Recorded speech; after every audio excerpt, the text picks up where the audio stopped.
Bonjour à tous, avec l'aide de Dieu, nous allons étudier le Rambam, le 8e chapitre des lois de Niske Mammon, les endommagements causés par de l'argent, par les biens de quelqu'un. Comme on a déjà appris dans les chapitres précédents, il y a deux sortes d'animaux. Il y a celui qui est tam et il y a celui qui est mouad. Le tam, c'est celui qui fait quelque chose qu'il n'a pas l'habitude de faire. Le mouad, c'est celui qui fait quelque chose qu'il a l'habitude de faire. Les conséquences halakhiques entre le tam et le mouad sont sur deux points. Premièrement, que l'animal qui est tam, qui n'a pas l'habitude de faire quelque chose, si, par exemple, donc le taureau de Rouven, il a encorné le taureau de Shimon, et le taureau de Rouven n'a pas l'habitude d'encorner, il est tam, dans ces cas-là, le propriétaire Rouven devra rembourser au propriétaire de l'autre taureau, donc de Shimon, uniquement Khatinezek, la moitié du dommage. Ça, c'est la première des choses. Deuxièmement, même ce Khatinezek, la moitié du dommage qu'il rembourse, il rembourse uniquement du corps de l'animal. C'est-à-dire, imaginons que le taureau de Rouven vaut 200 zouz, et il a encorné le taureau de Shimon qui valait 500 zouz. Et lorsqu'il a encorné, le taureau de Shimon ne vaut plus rien du tout. Donc Shimon, il a perdu 500 zouz. Maintenant, il faudrait que Rouven, le propriétaire du taureau qui a encorné, va rembourser à Shimon 250 zouz, Khatinez, avec la moitié du dommage. 500, la moitié, c'est quoi? C'est 250. Mais vu que l'animal de Rouven vaut seulement 200 zouz, eh bien, qu'est-ce que Rouven donnera à Shimon? Uniquement 200 zouz. Donc, le Khatinezek, il est payé du corps même de l'animal.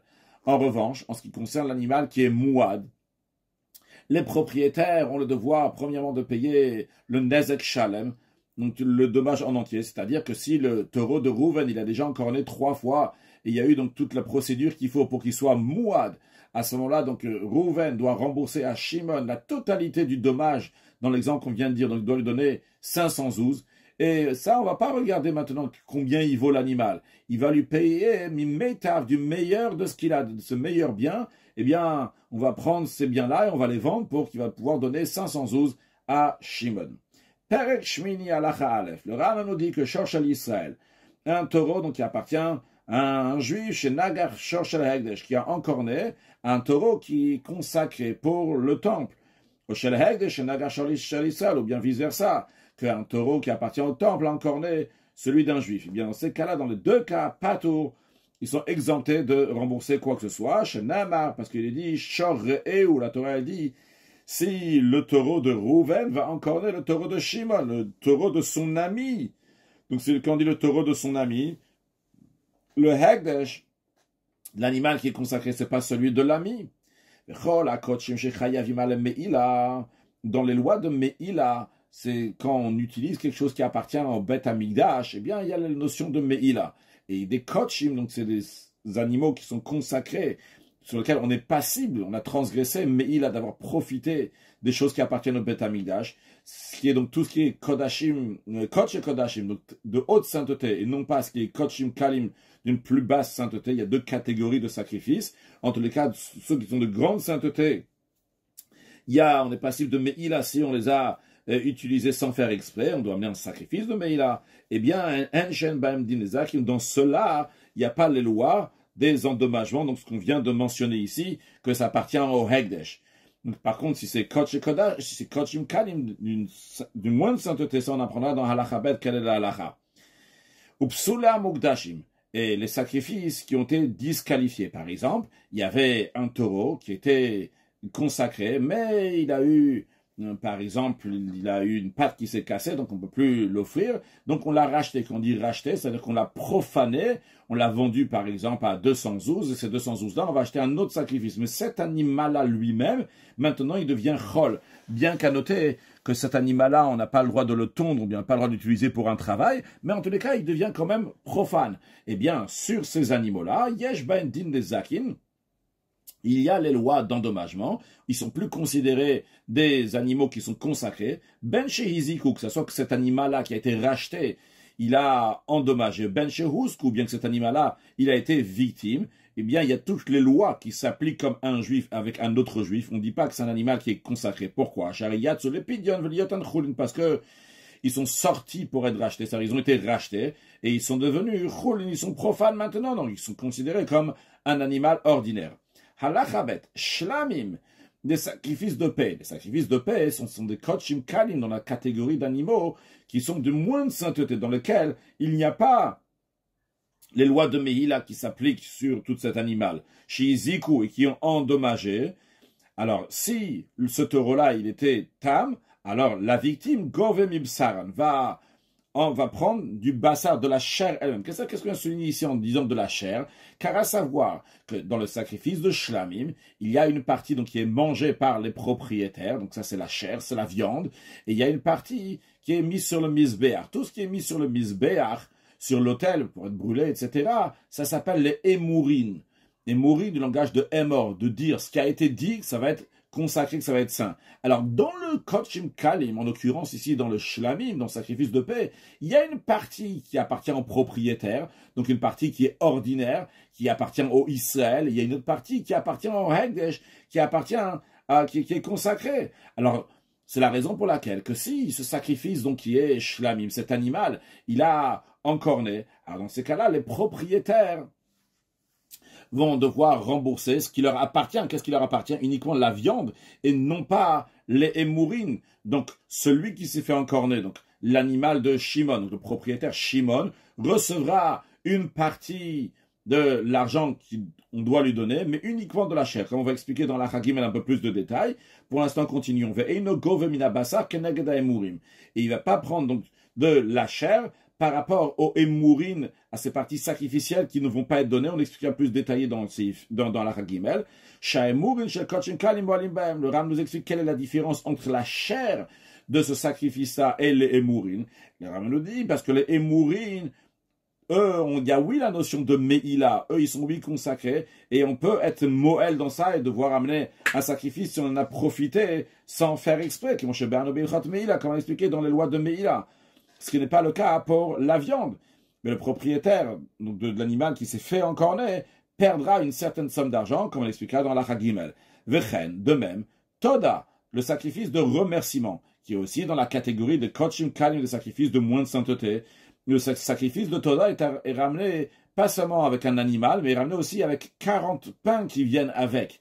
Alors, lorsque ce sacrifice est animal chez Izika qui a endommagé, Gov Mibsara, le propriétaire qui est victime, va pouvoir recevoir de l'argent, une somme d'argent, de la chair du sacrifice de Toda. Et no govemina lechem haba, il va pas prendre du pain qui vient ima avec le sacrifice de Toda de remerciement. Pourquoi shena lechem mikal basa? Parce que le pain ne fait pas partie de la viande de l'animal.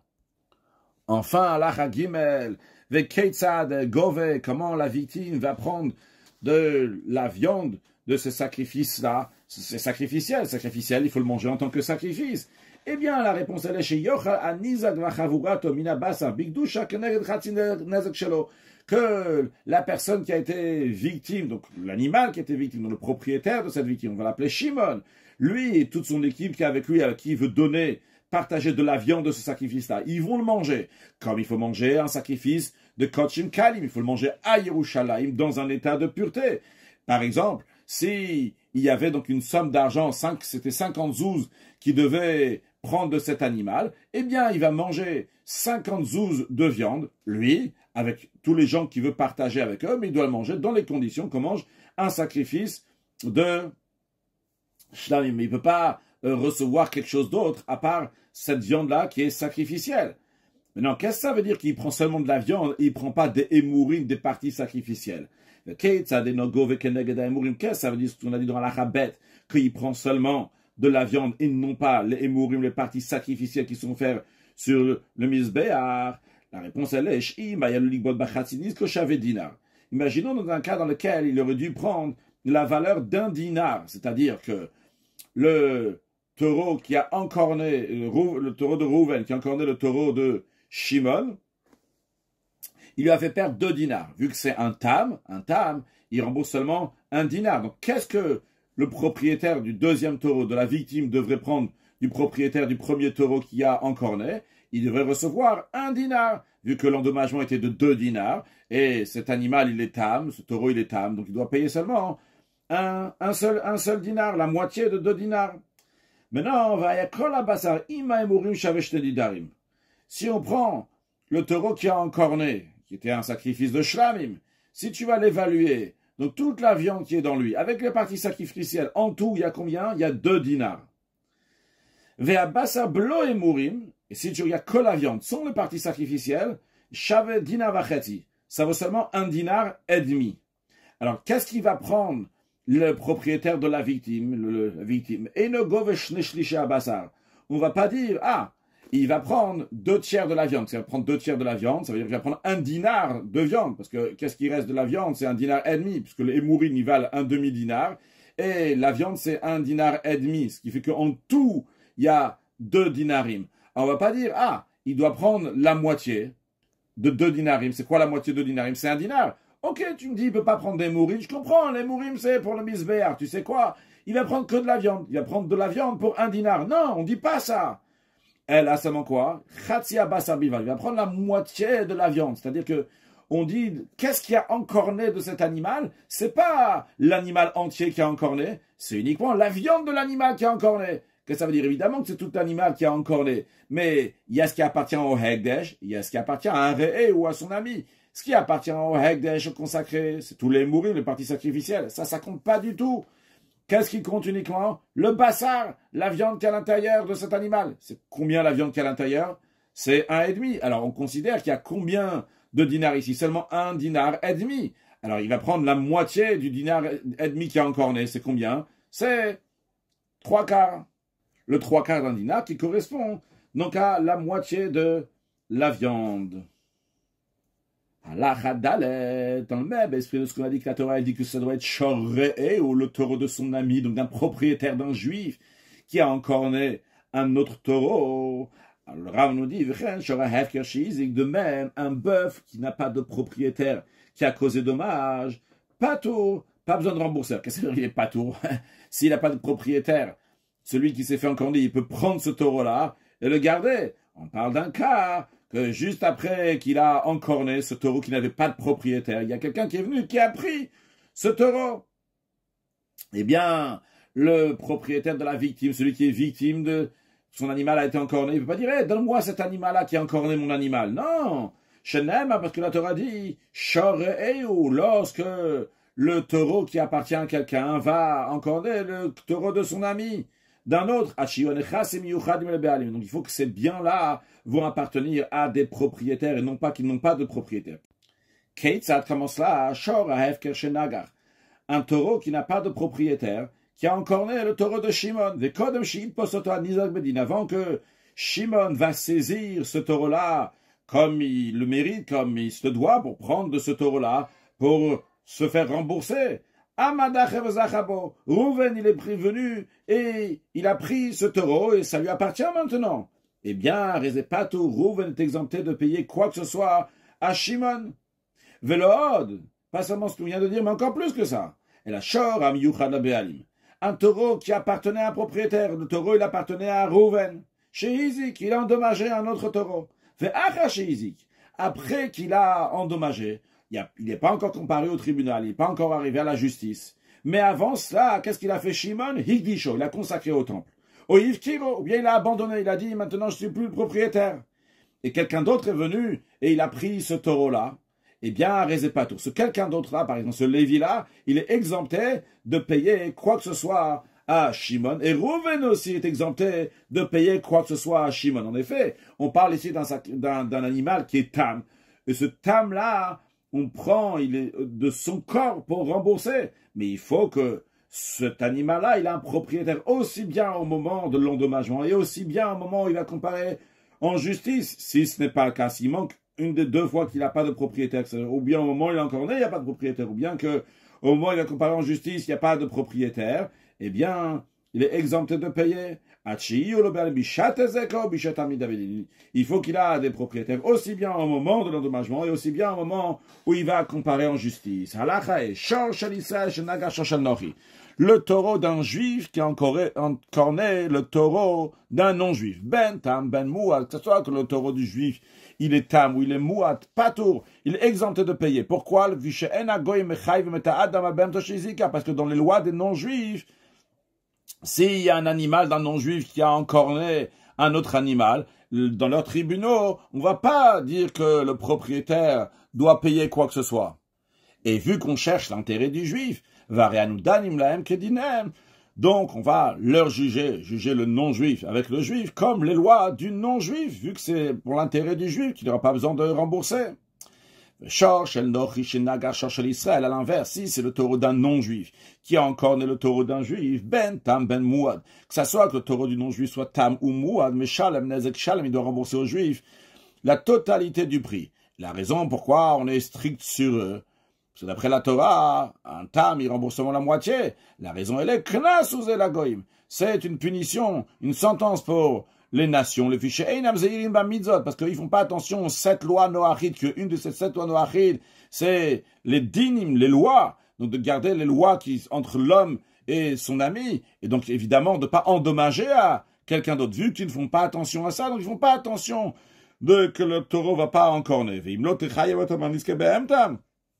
Et si tu vas pas les rendre coupables de payer la totalité de ce que leurs animaux font, ils vont pas garder leurs animaux. Ils vont faire perdre l'argent des créatures, des gens. C'est la raison pour laquelle on leur dit qu'ils payent plein pot. Comme ça, ils vont faire attention que leurs animaux ne vont pas encorner, endommager l'entourage. Halachavav, shortam sheizik. Le taureau de Rouven, qui était tam, qui a endommagé Shimon,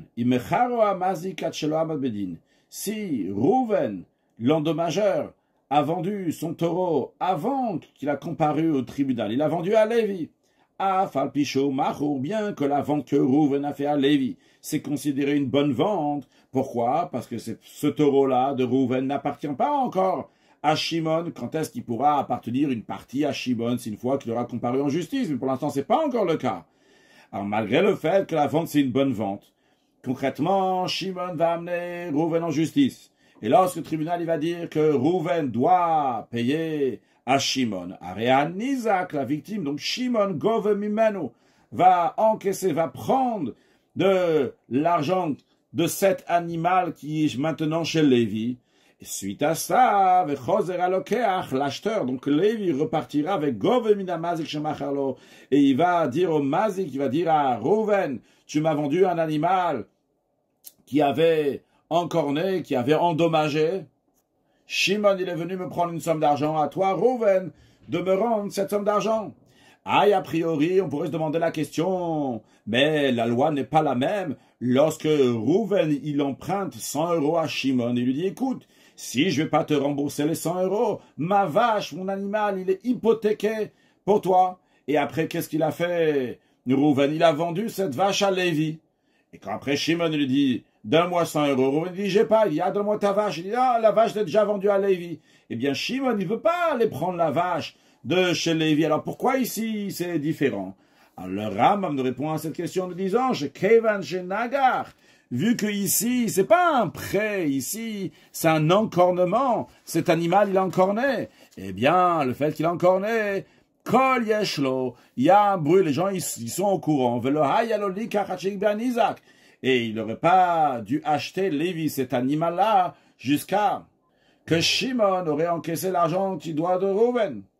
Le fait que Lévi a acheté cet animal-là avant que Shimon va encaisser, alors qu'il était au courant que l'animal de Rouven il encorné, eh bien, Lévi a perdu, qu'il a perdu, qu'il devra rembourser à Shimon, après il devra repartir chez Rouven pour qu'il rembourse cet argent-là. Halacha zayin, higdisho hamazik, arezem mugdash. Si l'animal de Rouven qui a endommagé, Rouven l'a pris et l'a consacré au temple, avant qu'il a comparé au tribunal, eh bien, il est considéré consacré. Qu'est-ce qui se passe maintenant avec Shimon? Il a perdu l'animal de Rouven, il a encorné l'animal de Shimon. Eh bien, lorsque Shimon viendra au Hekdesh, on lui dira, tu vas donner une toute petite somme d'argent, quelque chose de symbolique pour le racheter, pour pas que les gens vont dire, tiens, il y avait quelque chose qui était consacré, et il est sorti sans qu'on l'a racheté, là, il va le racheter de manière symbolique. Mais non, si Rouven, il a pris cet animal qui a endommagé l'animal de Shimon, le bien de Shimon, et il a fait la shrita, il a abattu avant qu'il a comparé en justice, Gove mi besaro. Eh bien, malgré qu'il n'y a plus d'un animal vivant maintenant, il a fait la shrita, eh bien, Shimon va prendre de la viande de cet animal-là, c'est-à-dire des parties de cet animal-là qui lui appartiennent. Netano bematana. Si maintenant Rouven, ce qu'il a fait, c'est qu'il a donné en cadeau à quelqu'un d'autre avant que le taureau a comparé en justice. Maché asa asu. Ce qu'il a fait, c'est fait. C'est-à-dire que celui qui a reçu le cadeau, ça lui appartient, il peut s'en servir comme il veut. Mais ve'igbe an Isakumbenu, Shimon ira chez Lévi qui a reçu le cadeau de Rouven, il a reçu cet animal, et il va encaisser, il va dire, dans cet animal-là, Lévi t'a reçu en cadeau. Il y a une partie qu'il faut que tu me donnes, et donc Lévi devra donner à Shimon une partie de l'animal. Halachachet. Maintenant, dans un cas que Hizik ve'amad bedin. Dans les cas d'avance, il avait endommagé, mais il n'a pas encore comparu en justice. Ici, aussi bien, il a déjà endommagé, mais il y a aussi donc le procès. Après, il a vendu. Dans ce cas-là, inomaho. Là, la vente, c'est pas une vente, parce que l'animal, il appartient plus à Rouven. Il y a une partie de cet animal, au moins, qui appartient à Shimon. Peut-être même tout l'animal, ça dépend en fonction de combien l'animal de Rouven, il a endommagé Shimon. En tout cas, ça appartient pas à Rouven, il peut pas le vendre à Lévi. Si Higdisho, si Rouven, il a pris son animal et il a consacré Heino Mogdash, il n'est pas Kadosh, il n'est pas consacré. Netanob Matana, de même s'il a donné Kanolo à Sakloum, il a rien fait, parce que ça lui appartient plus. Ça y est, le procès, on a dit qu'il y a une partie qui doit aller chez Shimon.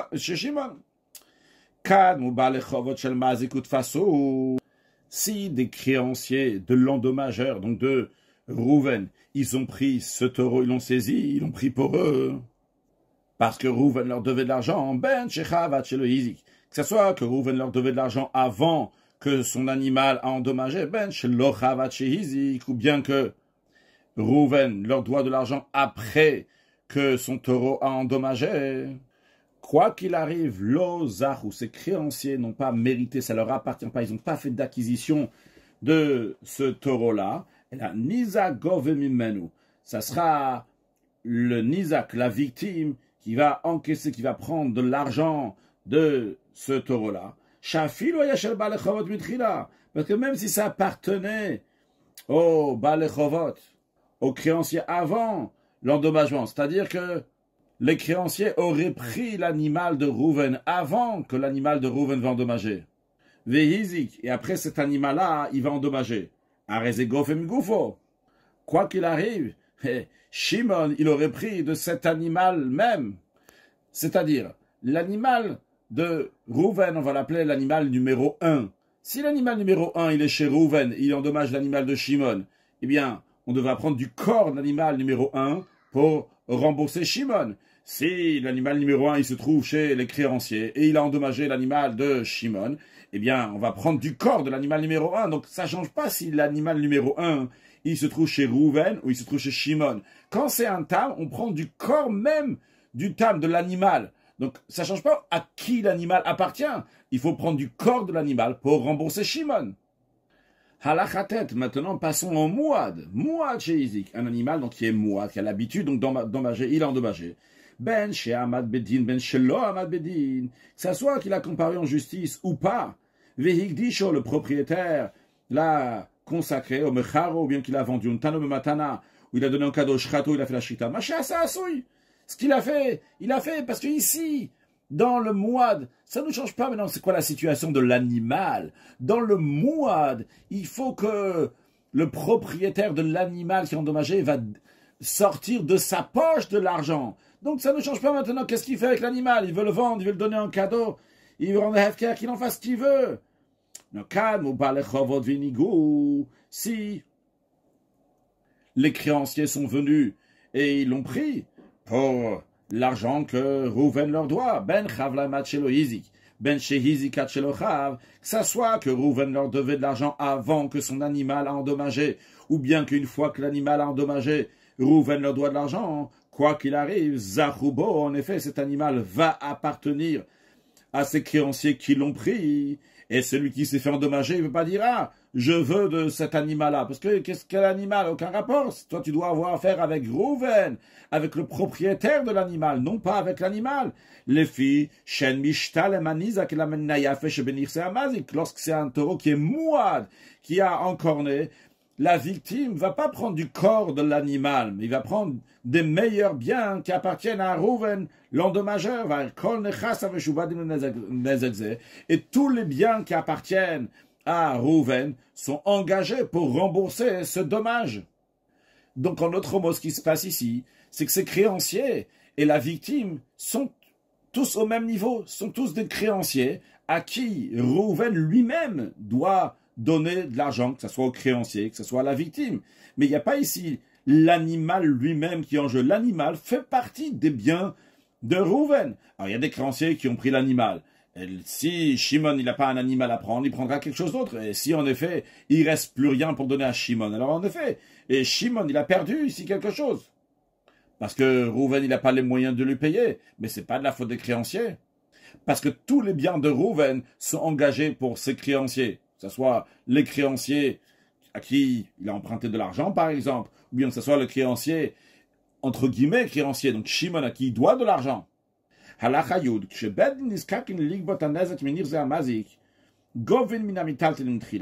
Lorsque le tribunal s'occupe de prendre de l'argent de Reuven pour donner à Shimon, ils vont chercher de ses biens, ils commencent à prendre des biens qui sont mobiliers. S'il n'avait pas du tout de biens mobiliers, ou bien qu'il y avait des biens mobiliers, mais les biens mobiliers ne couvrent pas tout le dommage que l'animal de Reuven il a fait, eh bien, Govina Shamina Kaka, le reste, on va prendre d'un bien qui est immobilier, donc de la terre. Dans ça même, il y a plusieurs sortes de terres, des terres qui sont de très bonne qualité, de moins bonne qualité, moyenne qualité.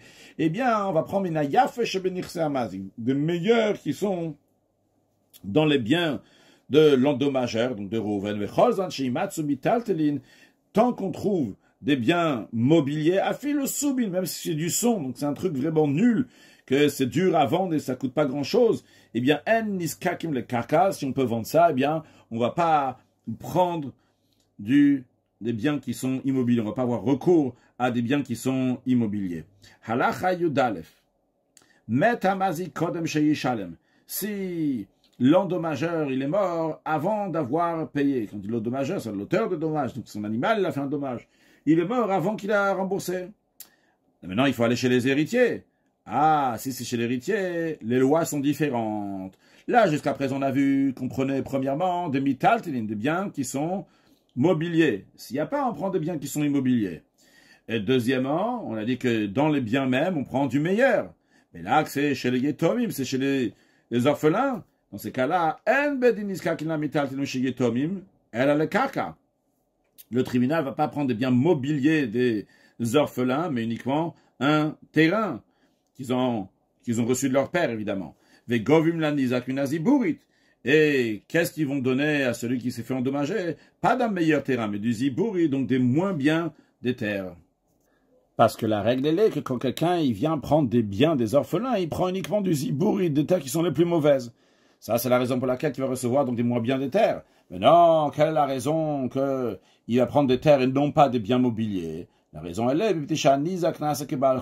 parce que maintenant, cette victime est devenue comme un créancier. C'est-à-dire, celui qui a endommagé, il devait lui payer en tant qu'un mas, quelqu'un qui a endommagé. Une fois qu'il est mort, maintenant, lorsque les orphelins vont lui payer, c'est uniquement comme ils doivent rembourser des dettes de leur père. La règle est quand c'est un Baal Chov, c'est un créancier, eh bien les biens mobiliers ne sont pas engagés pour rembourser des dettes, uniquement les terrains. Si la victime Shimon elle avait pris des biens mobiliers qui appartenaient à Reuven lorsque Reuven était encore en vie, Govin Lomem Achamoto, une fois que Reuven va mourir, on va évaluer donc combien ça coûte. On va dire écoute, garde ces biens qui sont mobiliers. Halacha Yudbet. Maintenant le Ram nous dit, malgré ce qu'on a dit avant, que les biens mobiliers ne sont pas engagés pour rembourser une dette. Les Géonim, donc ce qui était avant le Rambam, ils ont institué que le créancier va, oui, prendre des biens mobiliers des orphelins. Et cette loi-là, donc, est arrivée, a été acceptée dans tous les tribunaux. Les filles, c'est la raison pour laquelle que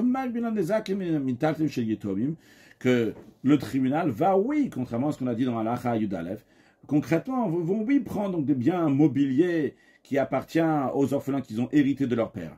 Mais uniquement dans un cas que si le père n'a pas laissé des biens mobiliers, on va leur prendre des terrains, mais dans les terrains même, on va prendre un terrain de mauvaise qualité. Parce que la règle est qu'on a dit oralement tout à l'heure, que tout celui qui va venir pour se faire rembourser de ce que le père il veut prendre des biens des orphelins loïques, il va encaisser uniquement de mauvaises terres. Moshe Ber, qu'on apprendra dans la loi de Malvevelove. Halacha Yud Gimel. Dans le Ram nous donne un principe en ce qui concerne donc le témoignage qu'il faut dans les cas qu'on a vus, dans le style de cas qu'on a vus. Enanezakin mishtalmin. Le Ram nous dit que ces endommagements sont remboursés, c'est-à-dire que c'est ce que Rouven doit donner à Shimon, ben chayavim bekofer, de même le principe donc de kofer, donc une somme d'argent, que si l'animal de Rouven chas shalom a tué un être humain et que Rouven doit donner une somme d'argent qu'on appelle le kofer, de même l'animal qui a tué un être humain chas shalom, donc sera mis à mort, et la biraya broura. C'est fait uniquement s'il y a un témoignage qui est clair. Et avec des témoins qui sont cachers pour témoigner. On va voir dans la prochaine halakha que ça veut dire raya broura, quelque chose qui est clair. L'idée, c'est pas quelque chose juste comme ça. Sûrement, ça a dû se passer comme ça, ou bien une évaluation qui est bancale. Non, claire. Et avec des témoins qui sont cachers. Pourquoi? On a besoin de souligner ça ici. Chez le Tom, on ne dit pas, oh, il vient de mettre vu que dans les écuries où il y a des chevaux, bref, et dans les étables, et dans Gidrotatson, dans les enclos où il y a des moutons, et là, qu'est-ce qui se trouve là-bas? C'est pas des hommes qui sont par mitzvah, qui peuvent témoigner. Qui est là-bas? Là, Vadim, des serviteurs qui ne sont pas juifs, et Rohim, et des bergers, et Kayot Sebaem, ou similaires à ça, qui ne sont pas cachés pour témoigner. Alors, si eux ils témoignent que c'est tel animal qui a endommagé l'autre animal, on va écouter, on va dire, écoute Rouven, ton animal, il a endommagé, comme ça, eux ils ont vu. Ou bien on va dire, dans un cas où il y a une chabala, c'est-à-dire une bagarre entre deux personnes, on va dire, car Rouven, il a endommagé Shimon. Et qu'est-ce qui témoigne ça? C'est des femmes, des enfants, ou Idou Bishar Nezak, ou bien que les femmes et les enfants, ils ont témoigné dans d'autres endommagements. On va compter sur eux, parce qu'on va dire dans les endroits où il y a des bagarres, c'est pas des endroits qui sont clairs, il n'y a pas des gens qui sont responsables qui se trouvent là-bas. Donc on peut compter sur ce témoignage-là. Non, ce n'est pas ainsi. Je ne rends jamais coupable de l'argent basé sur des témoins, uniquement, uniquement, ce sont des témoins qui sont cachés, qui sont valables, comme dans tous les autres témoignages. Ils vont témoigner d'Avka devant le tribunal. Et une fois que le tribunal va dire que l'endommageur doit rembourser, à ce moment-là, il devra rembourser. Halacha Yudalet. Shor Shayaro al Gavanar. Un taureau qui est en train de pâturer, tout gentiment, comme ça, sur la berge d'un fleuve. Et il se trouve qu'il y a un autre bœuf qui est tué à côté de lui. Même si ce taureau-là, on voit qu'il a été encorné, il est mort. Mouad, les gars. Celui qui est en train de pâturer, on le connaît celui-là. Il est mouad. Il a déjà encorné plusieurs fois. Zemenouchar, bien qu'on voit que le taureau, il y a un taureau donc qui est mordu. Mouad, les gars. Le taureau qui est en train de pâturer, il a l'habitude, on connaît. Et là, il meurt. Eh bien, on ne dit pas, Beyadoua chez Zeneshach, on dit pas, c'est sûr que c'est ce taureau-là, encore une fois, il a mordu, encore une fois, il a encorné, on le connaît. Non, ça marche pas comme ça. On vient de dire avant dans la Chayot Gimel qu'on ne fait pas des évaluations comme ça. Il faut qu'il y ait des témoins cachers qui ont vu qu'il a bien encorné, des témoins cachers qui ont bien vu qu'il a mordu. Encore plus que ça. Un fil au gamal. Même un chameau à Oher ben Agmalim, ou dans d'autres versions à Oher ben Agmalim, donc il est en train de s'accoupler avec une chamelle. Et quand il est en train de s'accoupler, et s'il y a d'autres mâles qui viennent déranger, il va les frapper. Juste à côté de lui, il y a un chameau qui est tué. Ici, il y a deux raisons pour dire que c'est le chameau qui a tué. Parce que il a l'habitude, ce chameau-là, d'endommager. Et de deux, il est en train de s'accoupler. Et c'est normal, donc il frappe à ce moment-là. Eh bien, on dit, c'est sûr que c'est ce chameau-là, toutes les bonnes raisons sont là. Non, il faut qu'il y ait des témoins cachers qui vont le voir. Conclure avec un sujet de Chassidut qui est écrit à propos du peuple juif, Atem Eidai, vous êtes mes témoins. C'est quelle sorte de témoins? Des témoins qui clarifient que Akadosh Baruch Hu, il existe dans le monde. Un juif, il a Chalek Elokam Imal Mamash, une parcelle de Dieu à l'intérieur de lui. Et le juif, il a la preuve qu'Akadosh Baruch Hu existe, l'éternité du juif, le fait même que le juif il existe, à plus forte raison, lorsque le juif il se comporte comme Akadosh Baruch Hu, il veut que tout le monde voit comment il faut se comporter, et il est hors le Cholagoïm, une lumière pour toutes les nations, et par cela on reçoit Mashiach now, une excellente journée.